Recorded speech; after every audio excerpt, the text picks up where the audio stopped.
move through, and this is going to be one of those Arctic cold fronts that really sets in motion not only cold air all weekend long, but the potential for some ice. Take a look at these temperatures. Upside down day on Saturday. We start off in the 30s, end up in the 20s, and we could potentially be below freezing for 36 hours. So I want to start with what we know and what will change. What we know is that we should plan for cold. Temperatures are going to be in the 20s and 30s over the weekend. You should also plan for up to about 36 hours below freezing. That's a longer extended freeze for us that we don't usually see all the time. So you need to start thinking about what you need to do to your house to make sure it's prepared for that kind of a freeze.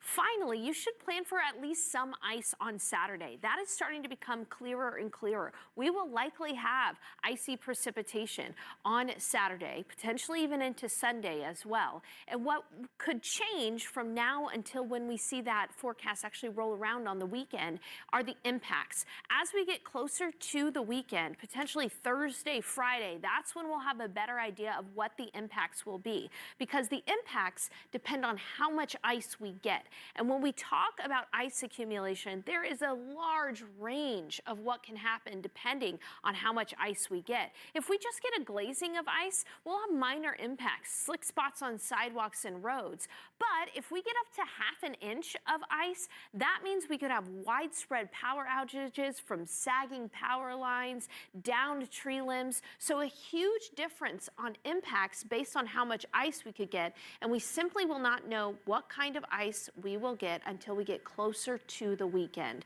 Again, having a better understanding Thursday, Friday. Please keep on checking in with us. As I mentioned, it is going to get cold over the weekend. It's 55 right now in San Antonio, but you see that cold core of air up to the north originating in Canada, 22 below. This cold core of air is what's going to sag south and move through on Friday. But until Friday, we're actually going to be warm. Even during the day on Friday, relatively warm, near 70 degrees. But then Friday night, that front is going to move through with that Arctic air filtering in throughout the day on Saturday. And at the same time, we're going to have some upper level lift and moisture.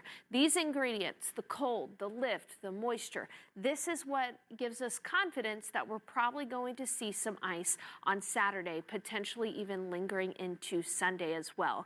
Now, the rain will start on Friday. Friday night, it'll start as cold rain, and then as temperatures fall, that's when we'll have the switch over to freezing rain first on Saturday, then potentially sleet into early Sunday morning. And freezing rain is always the one that has the biggest impacts on power lines and trees. So just to recap, you should plan for cold weather, 20s and 30s on Saturday and Sunday. Plan for up to 36 hours below freezing from Saturday morning potentially through Sunday, and then you should plan for at least some ice on Saturday. That is a possibility. If you can stay home on Saturday, stay home on Saturday. And what we'll be refining and watching for in the forecast as your weather authority is what are those impacts going to be? Which areas in our viewing area will have the greatest impacts from the ice? All of these things will be answered as we get closer to the weekend. Until then, know that we could have some light rain through early tomorrow, warm on Thursday, warm on Friday, then that front moves through. And take a look at these temperatures for a second. High again on Saturday, only in the 20s. We'll be in the mid-20s by Sunday morning.